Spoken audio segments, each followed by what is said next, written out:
graça e a paz do nosso Senhor Jesus Cristo seja com cada um de vocês. Boa noite, amados. Boa noite a todos. Que bom estarmos aqui reunidos para mais uma vez estudarmos a palavra do nosso Deus. Vamos estudar juntos, como igreja, como irmãos, entronizando nosso Senhor Jesus Cristo nesse momento tão especial. Amados, sintam-se abraçados, sejam todos muito bem-vindos. Abram suas Bíblias em Gálatas capítulo 5. Vamos continuar o estudo desta carta de Paulo, do apóstolo Paulo, o apóstolo dos gentios, aos Gálatas, aquela igreja que nasceu, do qual Paulo foi participante na criação lá na região da Galícia, antiga Turquia. Sejam muito bem-vindos. Com quem eu não falei ainda, sinta-se abraçado. A paz do nosso Senhor Jesus Cristo seja com cada um de vocês. Vamos abrir nossas Bíblias em Gálatas capítulo 5. Temos ensinamentos poderosos e importantíssimos que o Senhor quer nos passar. Como nós sempre fazemos, vamos orar ao nosso Deus. Orar, porque esse estudo, ele depende essencialmente daquilo que o Espírito Santo revelar a nós. Mais do que inteligência, mais do que capacidade cognitiva, mais do que capacidade de interpretação, nós precisamos que o Espírito Santo revele a nós, pela vontade dele, nos revele a palavra maravilhosa do Senhor e da maneira que ele quer aplicar em nossas vidas. Então, vamos orar como igreja, todos juntos.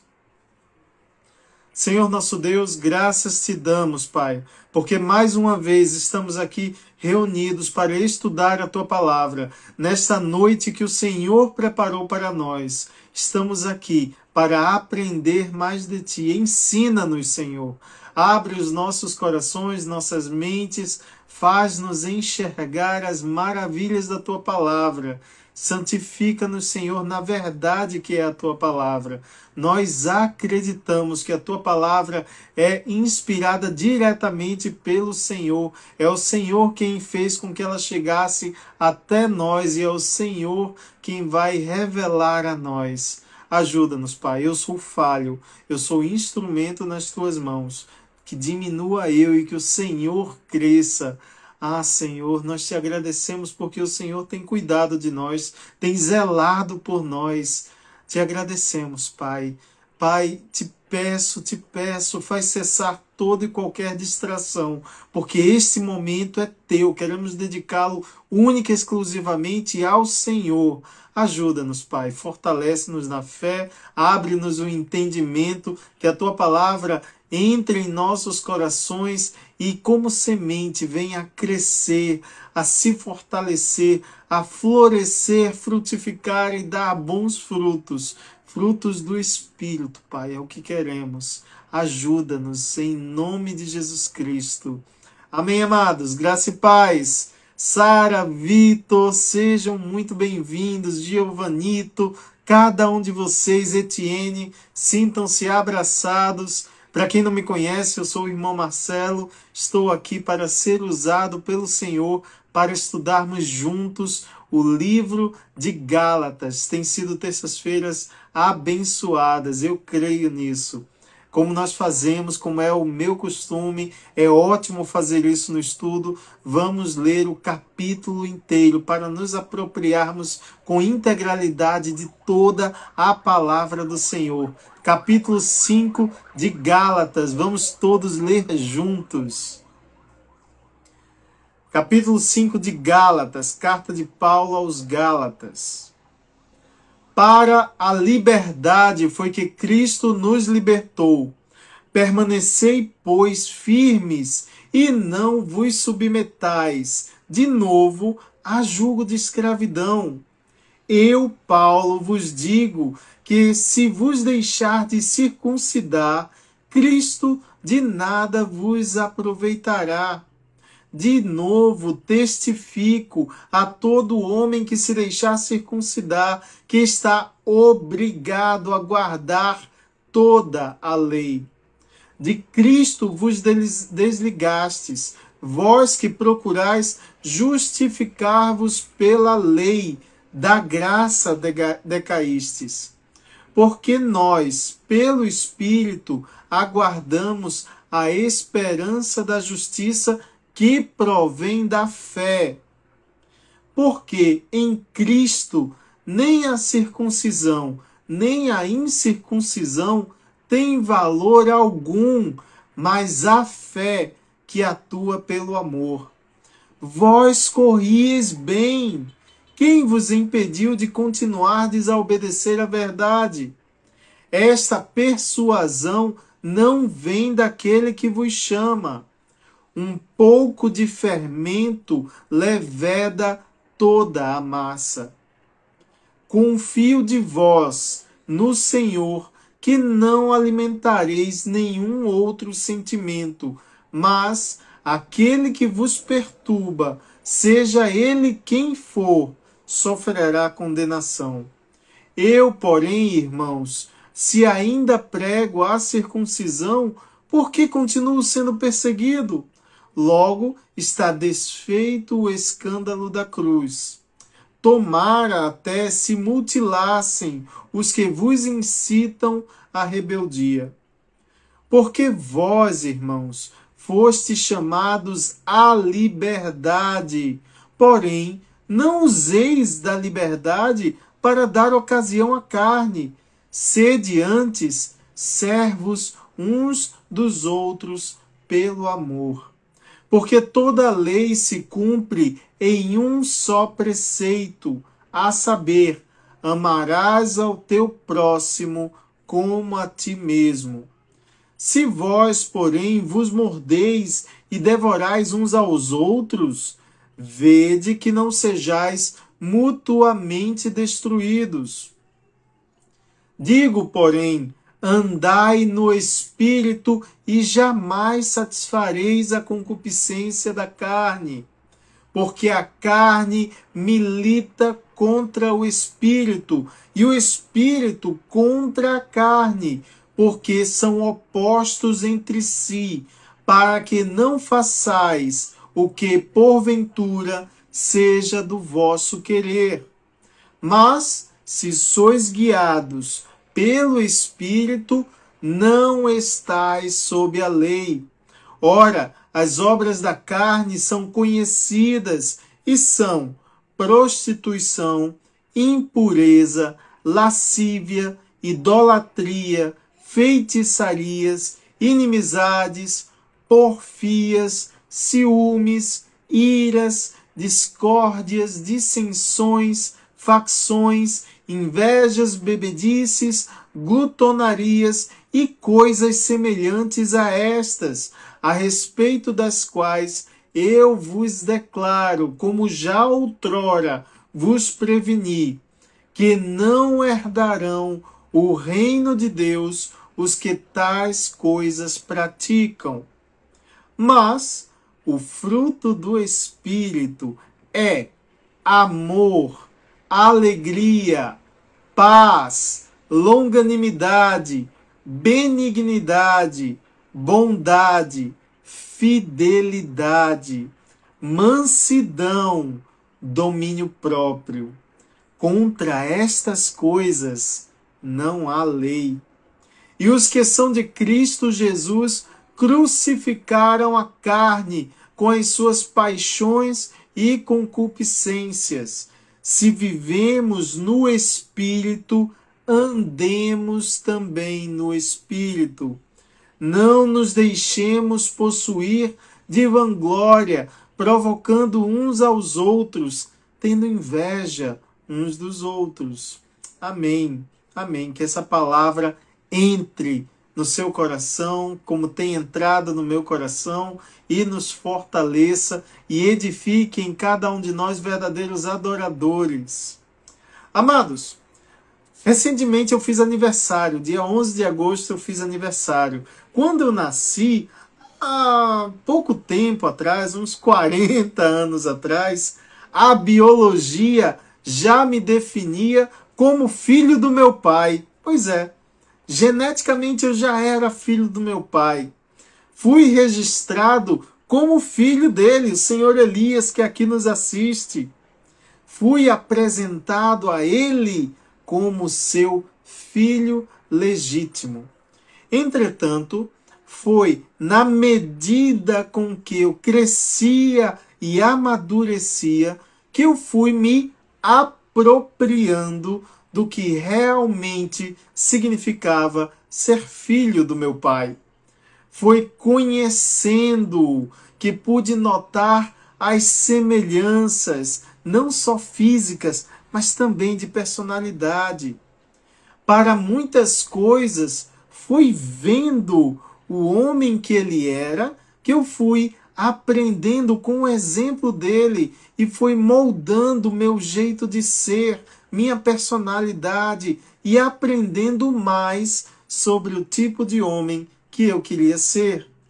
Portanto, é justo dizer que eu nasci como filho dele, mas foi no meu desenvolvimento, ou melhor, no desenvolvimento do meu relacionamento com ele, que eu me apropriei do significado de ser filho de Elias, de carregar mais do que o seu sangue, o seu nome, os seus sonhos e as suas esperanças.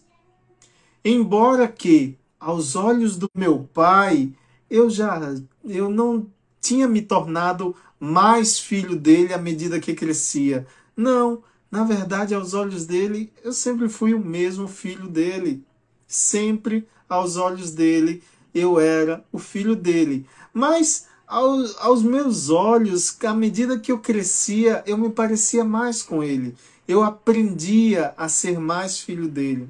Observem que o que me identificava como filho dele não eram as coisas que eu tentava fazer para ficar igual a ele, não, mas simplesmente sendo parecido com ele. Semelhantemente, quando eu me reconheci como filho de Deus por meio de Jesus Cristo, percebi que ao longo da minha caminhada cristã eu me apropriava cada vez mais dessa identidade. Que identidade? Identidade de ser filho de Deus. Era um processo, era algo que se desenvolvia em mim, em quem eu era. Por isso mesmo, quando Deus me identifica como filho, não importa o que eu tente fazer, Deus já disse, é meu filho, faz parte da minha família. Então não importa o que eu tente fazer, eu sou filho dele. É uma questão de ser e não de fazer, certo? Por isso mesmo, Deus considera uma aberração ou até mesmo desprezar essa filiação se eu reduzir o meu relacionamento com Deus àquilo que eu possa fazer em detrimento do que Deus já fez por mim ao me adotar. O dilema de Paulo, que Paulo coloca diante dos Gálatas, é o seguinte: vocês são filhos de Deus por causa daquilo que vocês fazem, ou são filhos de Deus em Cristo porque Deus os aceitou como filhos. Foi Deus, foi o que Deus fez que nos fez filhos deles, e não aquilo que nós fazemos. Essa lógica é essencial para entendermos o princípio da salvação, da justificação pela fé, de quem nós somos, de nossa identidade cristã diante de Deus. Didaticamente, vamos dividir o nosso capítulo 5 de Paulo, nosso estudo do capítulo 5 de Paulo aos Gálatas, em algumas partes. A primeira parte vai lá do verso 1 até o verso 12, 12 versos, que vai falar especificamente desse dilema. Ou você é da lei, ou você é de Cristo. Ou a sua salvação está baseada na lei, ou a sua salvação está baseada em Cristo. Ou a sua salvação está baseada naquilo que você pode fazer, ou a sua salvação está baseada naquilo que Deus já fez por você através de Jesus Cristo. O primeiro versículo nos fala para a liberdade foi que Cristo nos libertou. Permanecei, pois, firmes, e não vos submetais de novo ao jugo da escravidão. Se pudéssemos, vejam bem, se pudéssemos ser salvos pelo nosso próprio esforço em cumprir um conjunto de regras, para que Jesus Cristo veio? As regras já estavam aí. A lei que foi entregue a Moisés já estava aí há centenas de anos. Para que Jesus veio? Se eu posso me salvar cumprindo a lei, para que Jesus veio? Qual o propósito da vinda de Jesus? Visto que não é o que fazemos, mas o que ele fez por nós que nos salva, ignorar esse fato é retroceder para a escravidão das regras. Pior do que isso, na verdade, é o mesmo que negar o que Jesus Cristo fez. Percebem como esse significado é extremamente importante e nós temos sim que nos apropriar desse conhecimento, porque o entendimento disso é vital para compreendermos nossa salvação. Lá em Atos, capítulo 15, versos 10 e 11, Paulo e Barnabé já debatiam isso no primeiro concílio da igreja cristã, lá em Jerusalém. Atos, capítulo 15, versos 10 e 11. Agora, pois, por que tentais a Deus, pondo sobre a cerviz dos discípulos um jugo que nem nossos pais puderam suportar, nem nós? Mas cremos que fomos salvos pela graça do Senhor Jesus, como também aqueles o foram. Vejam bem, Paulo estava enfrentando um problema sério na sua querida igreja na região da Galácia. Falsos mestres judaizantes estavam incutindo na cabeça dos irmãos que eles precisavam ser merecedores, concordavam que Jesus Cristo era Filho de Deus, que ele veio para nos salvar, mas para merecer essa salvação, você tem que se circuncidar, vocês têm que seguir a lei de Moisés. E veja, lá atrás, lá no concílio de Jerusalém, já debatendo com os demais apóstolos, Paulo, Barnabé, junto com Pedro, Tiago, João, todos conversando entre si, já haviam entendido que não fazia sentido impor sobre os cristãos as regras, a lei judaica, visto que Cristo já cumpriu a lei e a salvação era pela graça, sempre foi pela graça, sempre será pela graça. É pela graça que sois salvos. O autor do livro de Atos Lucas registrou essa frase importantíssima de que fomos salvos pela graça do Senhor Jesus. Os pais dos apóstolos, os judeus de modo geral, não suportaram sobre eles a carga de cumprir a lei. Nenhum deles conseguiu, todos falharam. E veio Jesus Cristo e cumpriu a lei à risca, cada aspecto da lei cumprida em Jesus Cristo. E ele morre na cruz, e ele ressuscita, e ele inaugura uma nova aliança. Que sentido há em retroceder agora? Paulo usa o termo jugo ou cabresto, algo que se coloca sobre aqueles que trabalham, sobre os animais que trabalham numa carroça ou no moinho, para se referir ao domínio da lei sobre o homem, o qual, mais uma vez, remete àquela relação impessoal de trabalho que nós já discutimos no estudo do capítulo 4. Qual a relação que você tem com Deus? É uma relação de trabalho? Ele é seu senhor, seu patrão? Ele é um senhor de escravos? Ou ele é o seu pai? Ou ele lhe adotou como filho através do que Jesus Cristo fez? Ou seja, nós temos para com ele uma relação de obrigação, de benefício, mediante o mérito do esforço? É isso? É totalmente diferente do relacionamento que Jesus estabelece entre Deus e os homens, baseado em graça, em fé, em amor de pai para filho. Verso 2. Eu, Paulo, vos digo que se vos deixar de circuncidar, Cristo de nada vos aproveitará. Paulo declara categoricamente: para que serve Cristo, se o que importa para vocês é a circuncisão? Ou seja, do que adianta Jesus Cristo nos assumir como filhos de Deus, se aquilo em que vocês verdadeiramente acreditam é uma marca que vocês podem fazer na própria carne?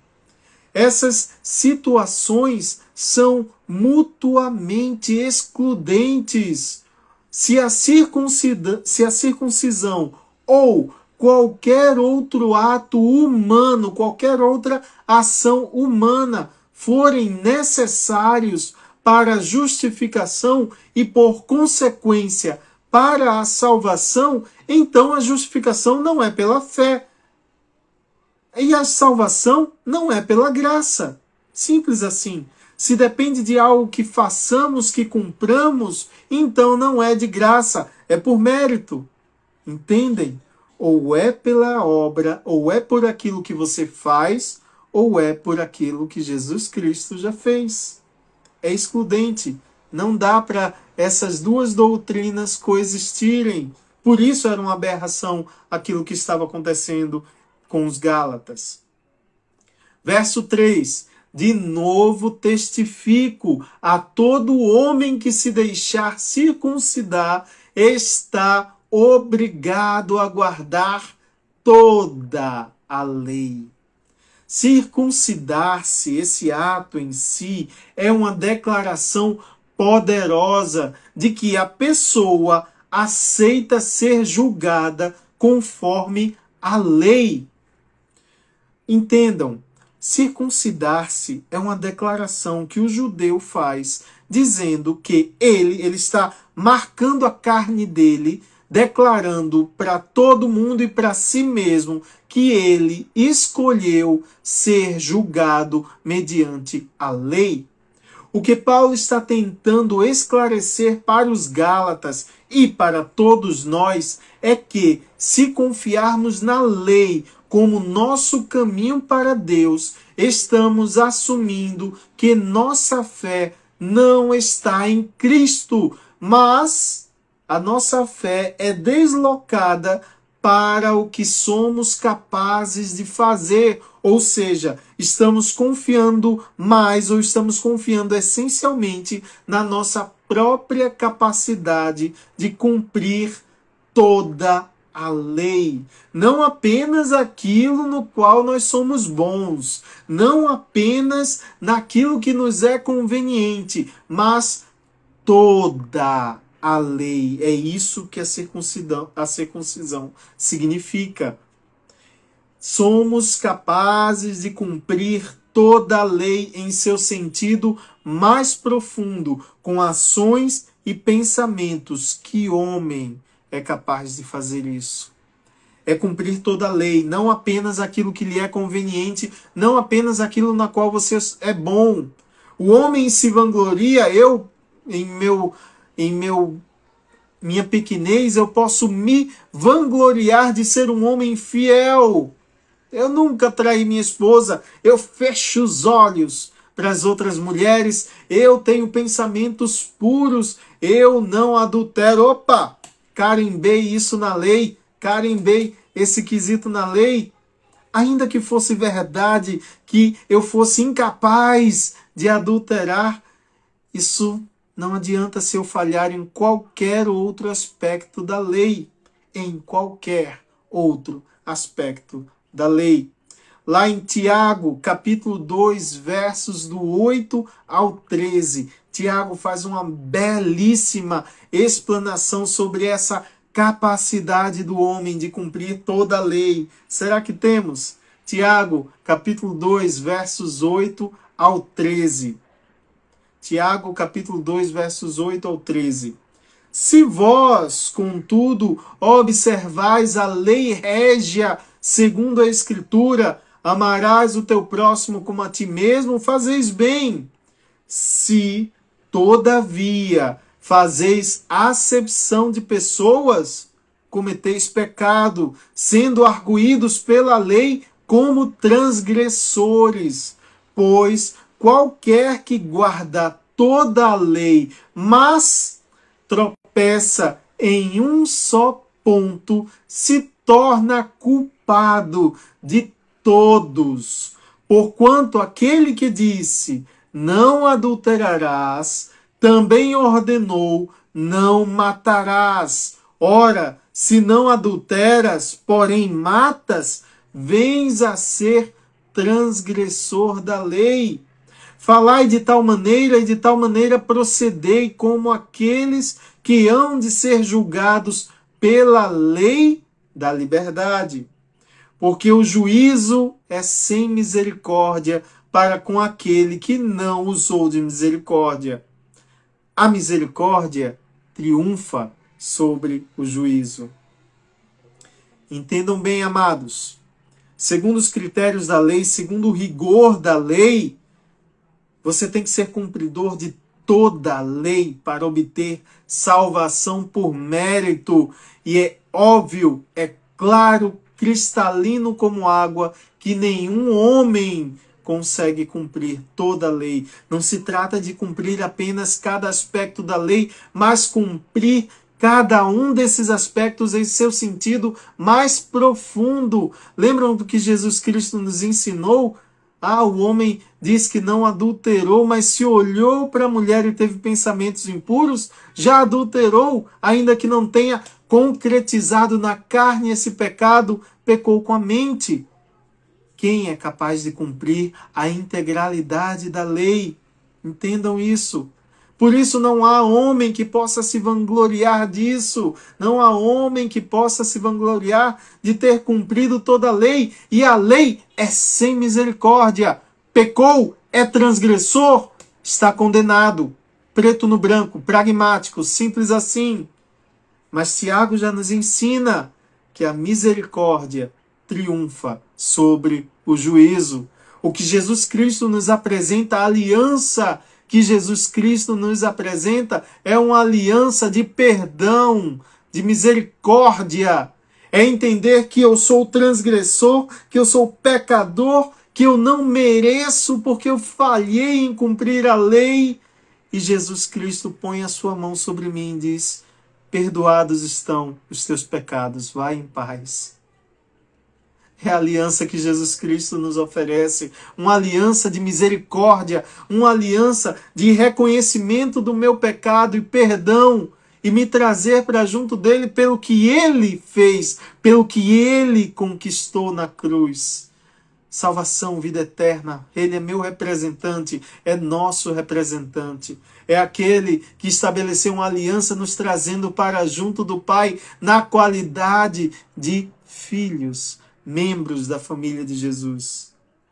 No fim, Tiago nos lembra que a lei executa o juízo sem misericórdia, pois é pragmática e absoluta. Mas, se nos colocamos debaixo da aliança de Cristo, o único caminho para Deus, colocamos nossa esperança no regime da graça e misericórdia, fundamentado em quem Jesus Cristo é e no que ele fez. Entenderam isso?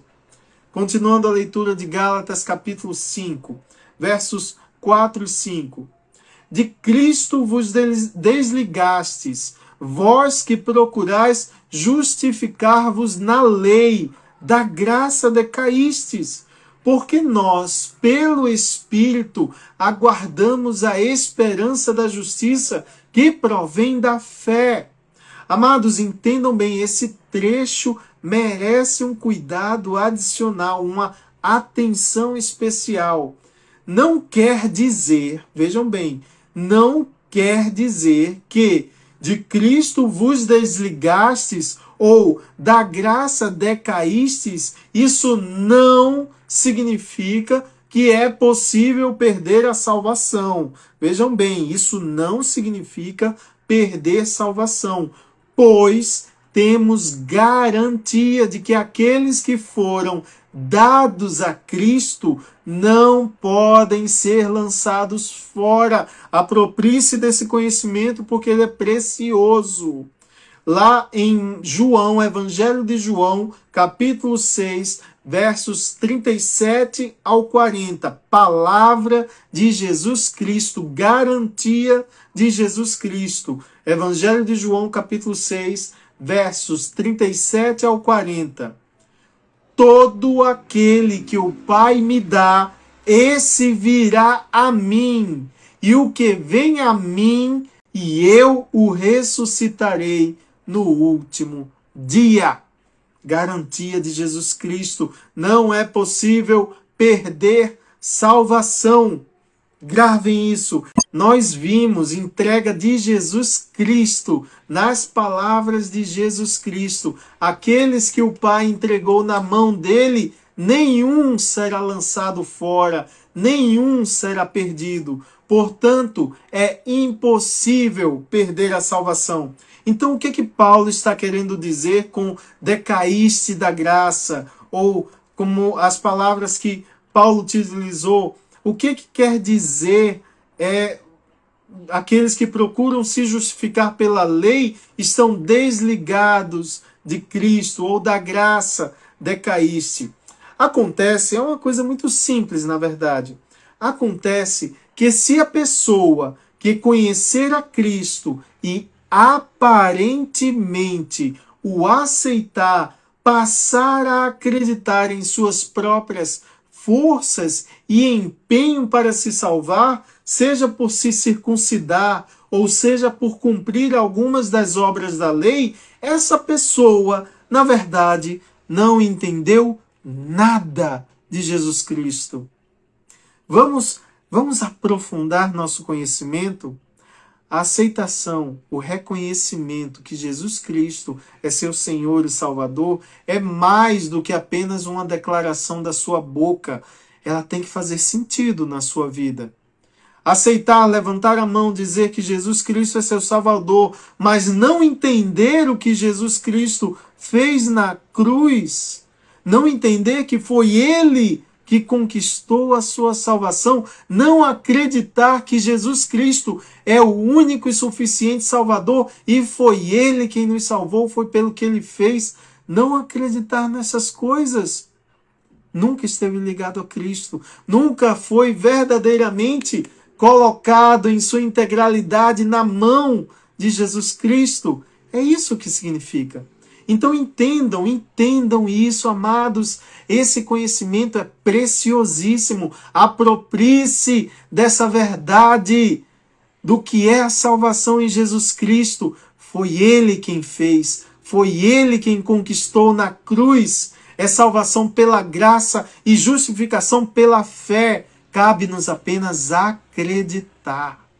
Mas se por um lado fizermos como os Gálatas, que começam a confiar em sua própria capacidade em cumprir a lei, isso é mutuamente excludente da doutrina da salvação pela graça. Então não adiantou o que Cristo fez. Se na verdade você precisa se circuncidar, se na verdade você precisa cumprir costumes, leis, tradições judaicas, precisa se fantasiar de judeu, então, para que foi que Cristo veio? Para que Cristo fez tudo aquilo? Entenderam? Por isso que essas duas doutrinas são mutuamente excludentes. Ou você acredita na suficiência de Cristo para a sua salvação, ou você acha que tem que fazer alguma coisa para se salvar. Entenderam isso? Portanto, se circuncidar, cumprir as obras da lei, torna necessariamente nulo aquilo que Jesus Cristo representa na sua vida. Ou seja, não tem fé em Jesus Cristo. Ao contrário, acredita em si mesmo como capaz de cumprir a lei. E, portanto, não acredita em graça, mas acredita em merecimento. Logo, não acredita em Jesus Cristo. E certamente não é um dos que o Pai entregou nas mãos de Jesus Cristo. Entenderam? Decair da graça não significa perder a graça, mas significa deixar de acreditar na graça, pois nunca vivenciou essa verdade, nunca experimentou essa verdade. Entenderam? Verso 6. Porque em Cristo Jesus, nem circuncisão, nem incircuncisão tem valor algum, mas a fé que atua pelo amor. Fé que atua pelo amor. Cristo, pela circuncisão, lá em Lucas, não precisa abrir, mas só para referenciar, em Lucas capítulo 2, versículo 21, deixa claro que Jesus se circuncidou, ele foi circuncidado. Dessa forma, Jesus se comprometeu a obedecer toda a lei e cumprir toda a justiça para nós.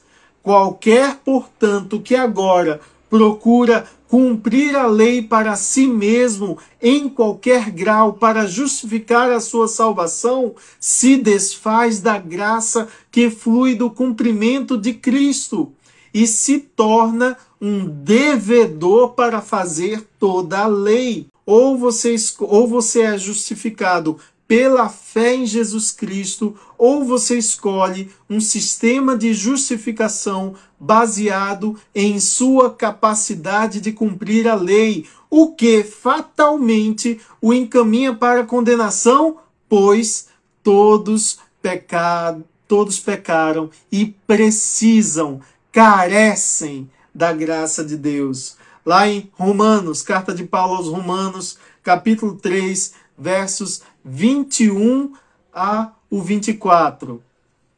Romanos, capítulo 3, versos 21 ao 24. Mas agora, sem lei, se manifestou a justiça de Deus, testemunhada pela lei e pelos profetas. Justiça de Deus mediante a fé em Jesus Cristo, para todos e sobre todos os que creem, porque não há distinção. Atenção para o verso 23. Pois todos pecaram e carecem da glória de Deus, sendo justificados gratuitamente por sua graça, mediante a redenção que há em Cristo Jesus. Glória a Deus, aleluia! Não há um justo sequer, perfeito, Dan, exatamente isso. Todos pecaram e carecem da graça de Deus. Você vai escolher um sistema de justificação pela lei? Você quer mesmo ser julgado pela lei? Confia tanto assim em si mesmo, como cumpridor, como eu sou bom, como eu cumpro toda a lei. Você vai se vangloriar disso diante de Deus? A palavra de Deus é clara, objetiva e não há margem para nenhuma outra interpretação. Todos pecaram e carecem, estão desesperados precisando da graça de Deus. O único sistema pelo qual nós podemos ser salvos é um sistema de salvação baseado na graça da salvação em Jesus Cristo. É a única maneira de sermos salvos. Nos trechos, voltando para Gálatas, capítulo 5, do trecho 7 ao 12, podemos identificar a consternação de Paulo. Vejam comigo. vós corrieis tão bem. Ou seja, vocês estavam indo tão bem. Quem vos impediu de continuar a desobedecer à verdade? Esta persuasão não vem daquele que vos chama. Um pouco de fermento leveda toda a massa. Confio em vós, no Senhor, que não alimentareis nenhum outro sentimento, mas aquele que vos perturba, seja ele quem for, sofrerá condenação. Eu, porém, irmãos, se ainda prego a circuncisão, por que continuo sendo perseguido? Logo está desfeito o escândalo na cruz. Tomara até se mutilassem os que vos incitam à rebeldia.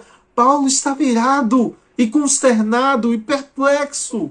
No verso 11, havia pessoas que diziam, Paulo prega todas essas coisas, mas ele é judeu, ele foi circuncidado, então todos nós temos que ser circuncidados também para sermos como Paulo. E Paulo refuta isso no verso 11, dizendo, eu, porém, irmãos, se ainda prego a circuncisão, por que continuo sendo perseguido? Ora, ele era inimigo dessa doutrina judaizante de que precisávamos nos circuncidar para sermos merecedores da salvação.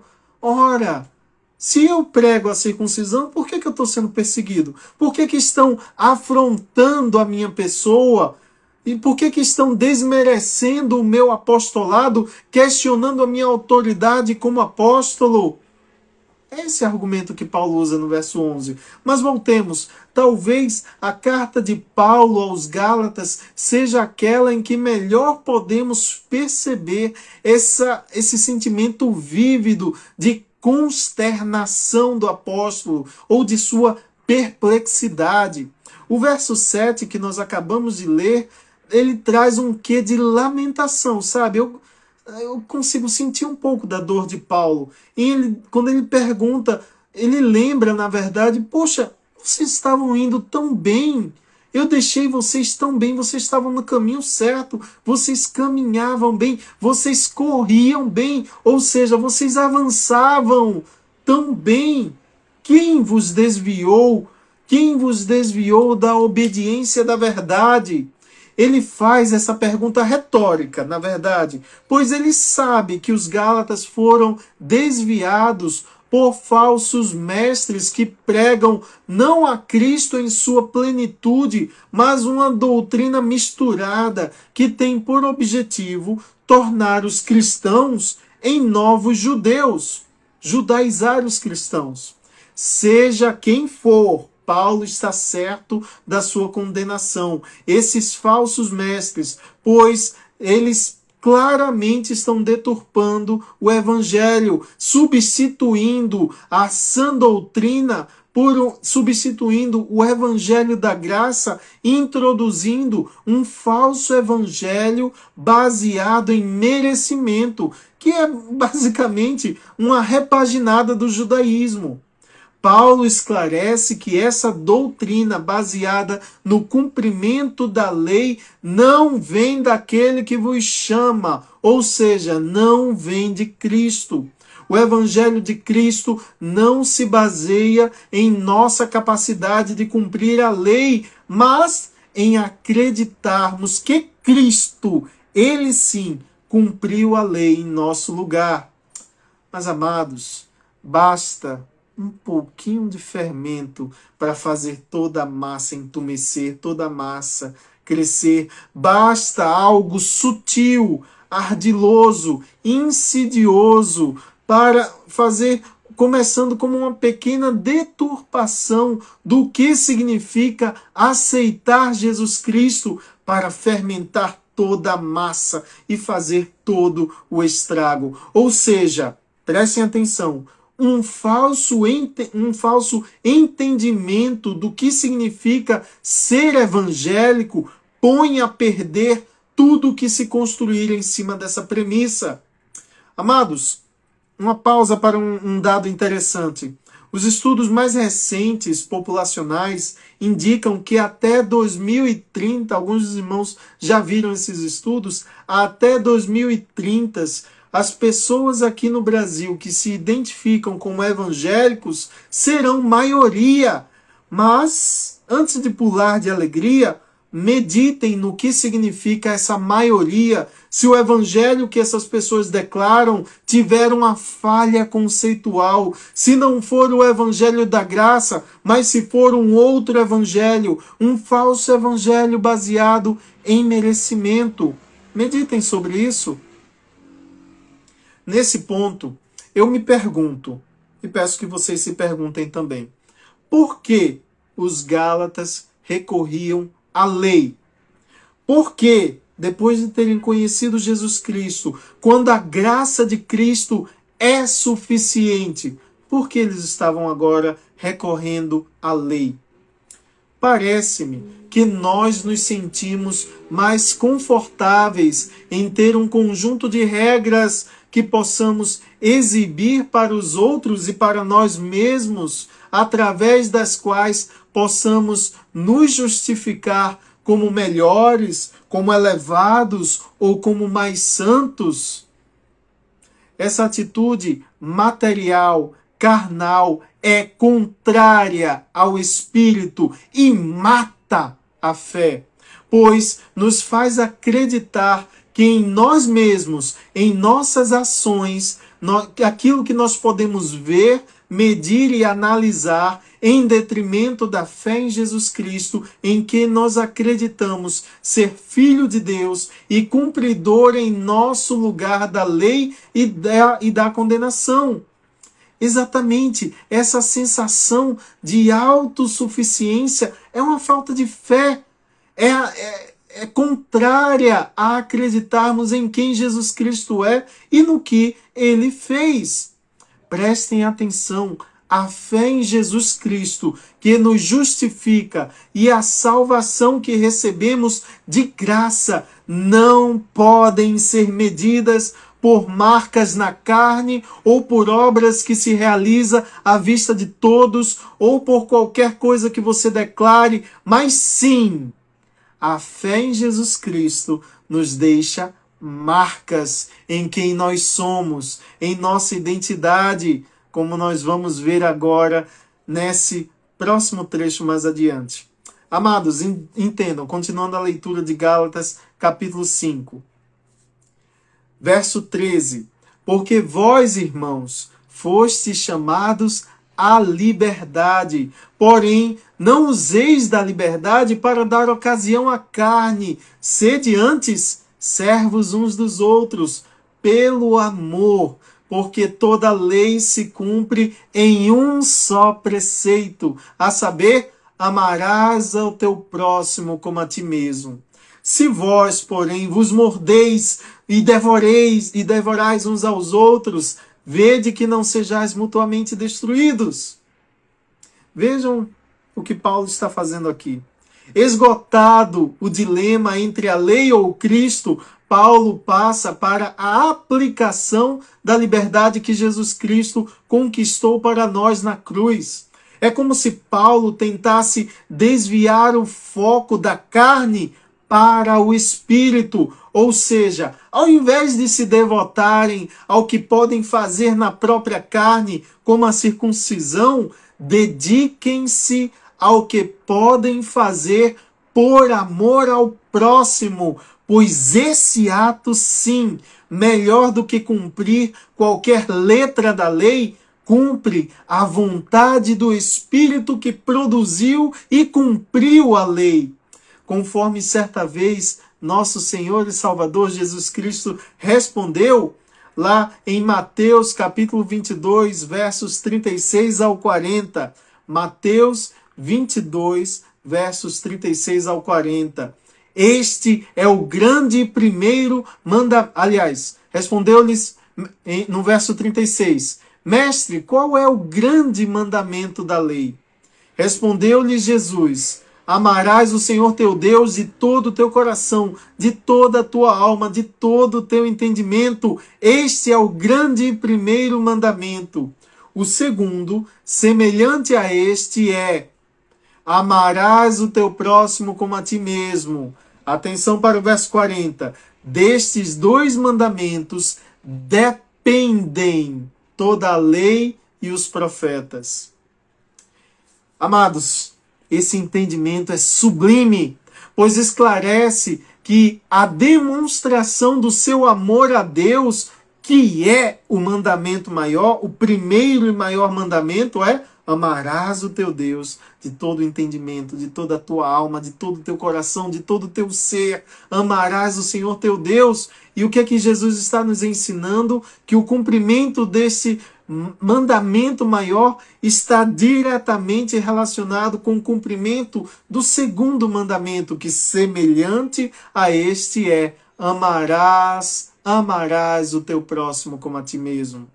Há uma comoção tão grande em relação ao cumprimento da circuncisão, que é algo que começa e termina na pessoa que pratica esse ato, mas se deixa de lado, deixa-se passar pela tangente o mandamento maior, que é desdobrado em 2 mandamentos vinculantes, que é amar a Deus e demonstrar esse amor em amar ao próximo. Percebam também, como eu chamei a atenção para o verso 40, que Jesus estabelece a hierarquia desses mandamentos em relação à lei e aos profetas. Esses mandamentos não são exatamente um resumo da lei. Eles, na verdade, nem são um resultado da lei. Ao contrário, são desses 2 mandamentos que descende toda a lei e as profecias. A lei depende desses mandamentos. Entendam isso. A lei depende desses mandamentos, pois nesses mandamentos está o Espírito de Deus e não na circuncisão ou em qualquer outra prática religiosa. Especificamente para os Gálatas, a circuncisão estava trazendo divisões, estratificações na igreja e as pífias tentativas de se cumprir a lei. Essa fantasia de judeu estava criando castas de irmãos mais santos, entre aspas, do que outros, como se mordessem e se devorassem uns aos outros, tentando ver quem era o mais santo por ter sido circuncidado ou por ter cumprido algum aspecto da lei, sendo por fim todos destruídos, pois deixaram escapar o espírito da lei, que é amar ao Senhor teu Deus de todo o teu coração, de toda a tua alma, e amar ao próximo como a si mesmo. Amados, eu citei anteriormente que Paulo basicamente está usando um raciocínio de que vocês querem uma marca? Vocês querem marcas? Querem marcas na carne ou querem marcas no espírito? Porque a justificação pela fé e a salvação pela graça deixa marcas no espírito. Deixam marcas em sua identidade, em quem você é. E é com isso que eu quero finalizar na leitura do trecho final da carta de Paulo aos Gálatas, capítulo 5, versos 16 até o final, até o verso 26. Prestem atenção. Comparem as obras da carne com os frutos do Espírito, que são as marcas que a justificação pela fé e a salvação pela graça geram na vida de uma pessoa. Verso 16. Digo, porém, andai no Espírito e jamais satisfareis a concupiscência da carne, ou seja, os desejos da carne. Porque a carne milita contra o Espírito e o Espírito contra a carne, porque são opostos entre si, para que não façais o que porventura seja do vosso querer. Mas, se sois guiados pelo Espírito, não estais sob a lei. Pausa aqui. O que Paulo está dizendo é que se sois guiados pelo Espírito, e não por aquilo que você faz, se sois guiados pelo Espírito, implica dizer que o seu sistema de salvação é pela graça, é pelo que Jesus Cristo fez na cruz. Se sois guiados pela carne, seu sistema de salvação, sinto muito, está baseado em você cumprir uma lei. Cumprir toda a lei. Continuando. Verso 19.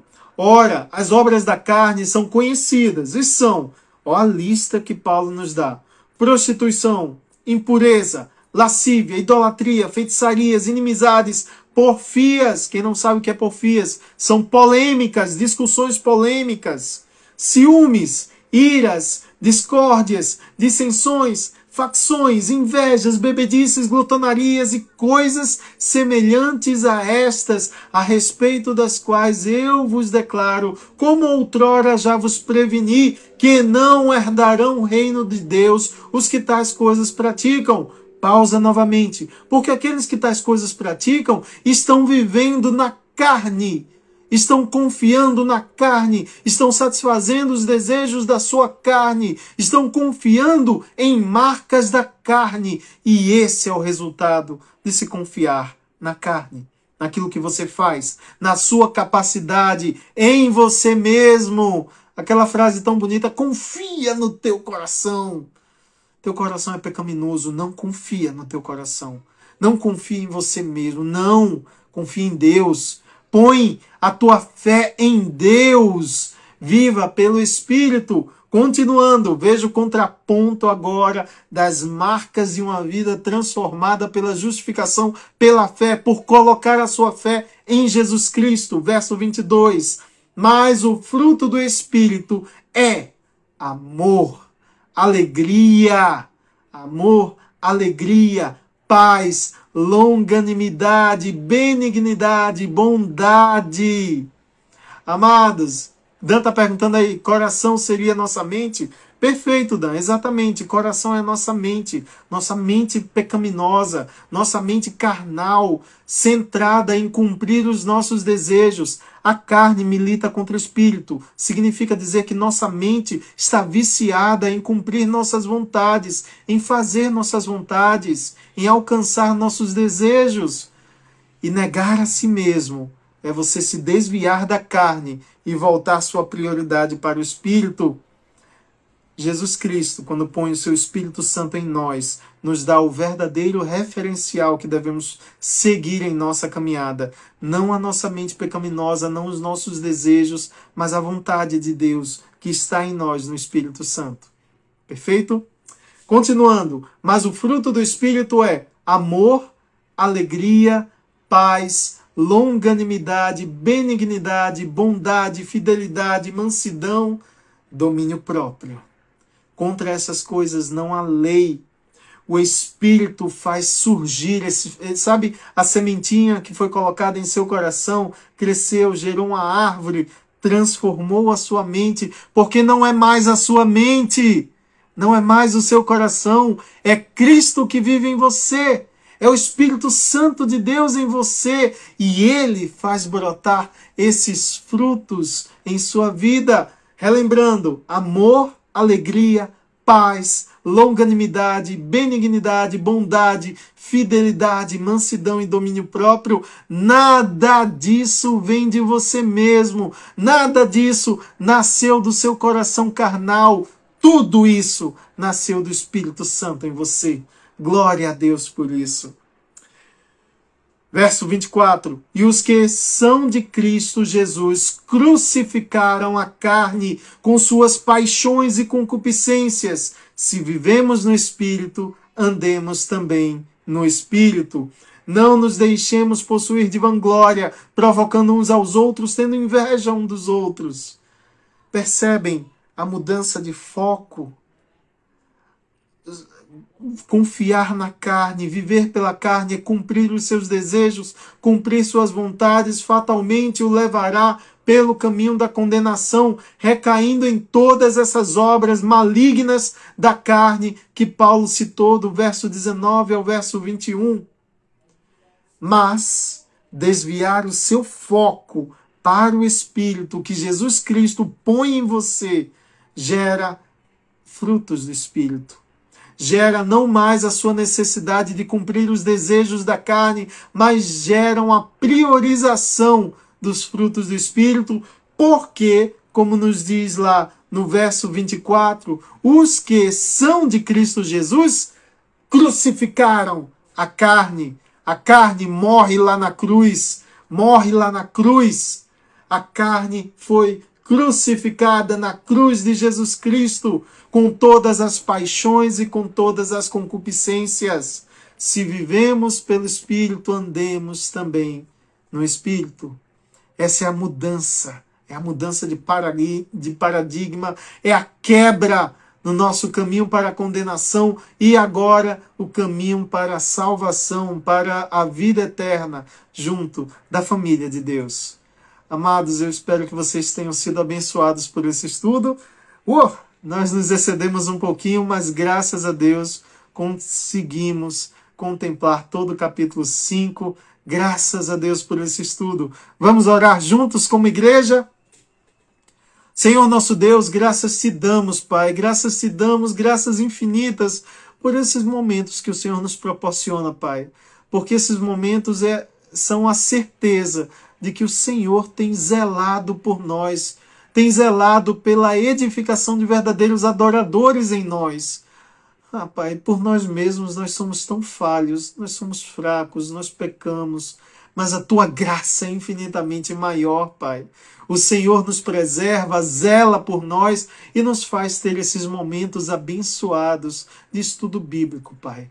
Nós acreditamos que a tua graça, a graça de Jesus Cristo, é única e suficiente para nos salvar. Isso não é mérito nosso, não há nada, absolutamente nada que possamos fazer para nos salvar, mas Cristo fez tudo que tinha que fazer para nos salvar.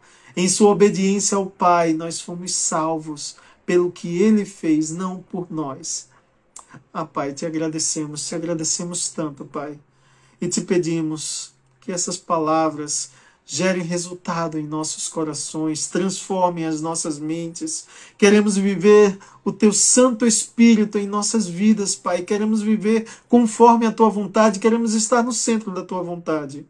Ajuda-nos, Pai. Faz com que esses estudos gerem transformações de vidas. Opera o teu milagre na vida de cada um de nós.